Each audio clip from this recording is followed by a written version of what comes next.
Hello student, welcome to educate classes. अब हम पढ़ने जा रहे हैं द एज ऑफ रेवोल्यूशन, मतलब 1830 से लेकर 1848 तक कौन कौन से आंदोलन हुए, ये सारे हम पढ़ेंगे एज ऑफ रेवोल्यूशन में।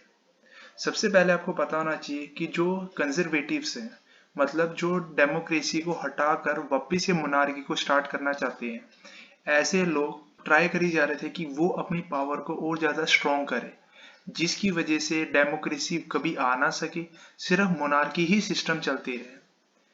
और ये हैं वो लोग जो क्या कर रहे थे, डेमोक्रेसी को हटाकर मोनार्की को स्टार्ट करना चाहते थे।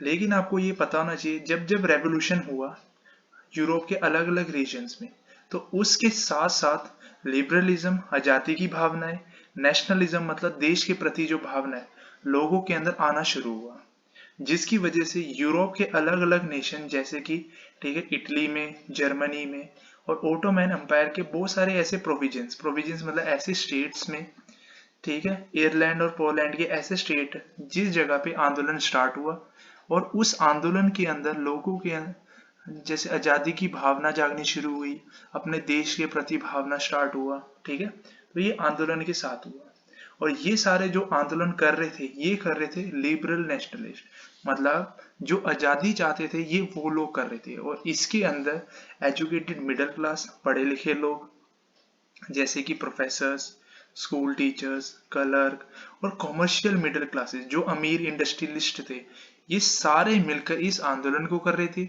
और हर एक लोगों को ये बता रहे थे कि आजादी के लिए लड़ो और अपने देश को जोड़ने की कोशिश करो।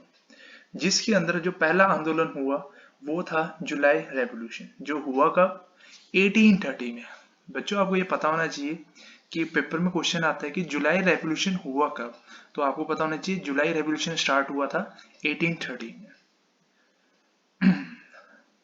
देखो, जैसे कि आपको पता है कि जो ये ट्रीटी ऑफ वीना, जब नेपोलियन को हराकर चार देश 1815 में क्या है ट्रीटी ऑफ वीना में मिलते हैं, ठीक है। और वहां पे वो बहुत सारे ऐसे फैसले लेते हैं, ठीक है। जैसे कि एक फैसला ये है कि बर्बन डायनेस्टी को वापस से फ्रांस में रीस्टैब्लिश किया जाएगा।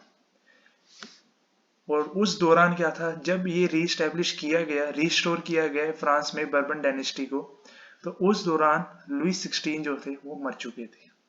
मर चुके थे क्या मतलब ये है कि उनको मार दिया गया था, ठीक है। तो इसका मतलब क्या है कि कंजर्वेटिज्म ने एक नया लीडर को चुना जिसका नाम है ये लुइस 18, ठीक है। फिर बाद में ये भी कुछ टाइम के बाद ये भी मर गए थे। फिर जो अगले लीडर बने वो थे चार्ल्स टेन। लेकिन लोग जो थे इनके रूल से बहुत ज्यादा फ्रस्ट्रेटेड हो चुके थे। इसी कारण जो लोग थे उन्होंने चार्ल्स टेन के खिलाफ आंदोलन स्टार्ट किया। कब, जुलाई 1830 में, जिस आंदोलन को हम बोलते हैं जुलाई रेवोल्यूशन 1830। और रेवोल्यूशन के थ्रू क्या किया गया है, चार्ल्स टेन को उनके गद्दी से ओवरथ्रो किया गया है, मतलब उनको गद्दी से हटाया गया है। और ये किन्होंने हटाया, बाय लिबरल रेवोल्यूशनरीज, मतलब जो आजादी के लिए लड़ रहे थे उन सब ने चार्ल्स टेन को उनकी गद्दी से हटाया। और उन्होंने क्या स्टार्ट किया, सब लोगों ने कॉन्स्टिट्यूशनल मोनार्ची। ऐसा नहीं कि पूरी तरह से राजाशाही सिस्टम को खत्म किया, राजा भी रखा लेकिन साथ में कॉन्स्टिट्यूशन भी रखा। और उस दौरान जो राजा बने थे वो बने आपके लुइस फिलिपी। फिर अंडर सर सर्कमस्टांसिस, मतलब इन सारे चीज को देखते हुए कि भाई फ्रांस के अंदर इतने सारे राजा बदले जा रहे, कोई मर रहे हैं, तो ड्यूक मैटरनिच ने एक लाइन बोल दिया, जैसे कहते नहीं, एक मुहावरा टाइप ऐसा कुछ बोला उन्होंने, ठीक है। जो बोला उन्होंने, व्हेन फ्रांस नीज, जब फ्रांस छींकता है, then the rest of the Europe catch cold, कि मतलब जो यूरोप के बचे हुए देश हैं उनको सर्दी लग जाती है। ये बोला इसलिए उन्होंने क्योंकि उन्होंने देखा कि फ्रांस में कुछ भी होता है तो उससे पूरे यूरोप के ऊपर इफेक्ट पड़ता है।